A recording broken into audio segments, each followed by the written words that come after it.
რიტორიკა, რომელიც ისმის უკიდურესად საზიანოა საქართველოს იმიჯისთვის საზღვარგარეთ, ასე შეაფასა შეერთებული შტატების ელჩმა საქართველოში მიმდინარე მოვლენები. მისი თქმით, რიტორიკა ორივე მხრიდან მოდის და მისი მოთორკვა საჭიროა.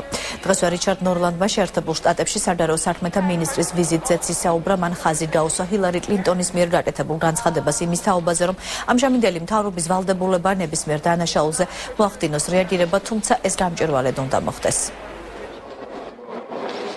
Secretary Clinton საქართველოს საგარეო საქმეთა მინისტრთან შეხვედრის შემდეგ ამერიკის სახელმწიფო მდივანმა ხაზი გაუსვა იმ აუცილებლობას, რომ კანონის უზენაესობა უზრუნველყოფილი უნდა იყოს და თუ წინა მთავრობის წევრმა ან ნებისმიერმა სხვა პირმა დანაშაული ჩაიდინა, მისი გამოძიება ამჟამინდელი მთავრობის უფლებაც და ვალდებულებაცაა.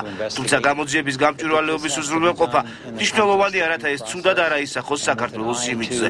პოლიტიკურ ძალებს შორის არსებული განსხვავებების მიუხედავად აუცილებელია თანამშრომლობა გააგრძელოს. მინდა აღვნიშნო, რომ ორივე მხარის მიერ გაკეთებული რიტორიკული განცხადებები მსოფლიოს თვალში საქართველოს იმიჯს ზიანს აყენებს და ამის გამო საქართველოს მეგობრები წუხილს გამოხატავენ.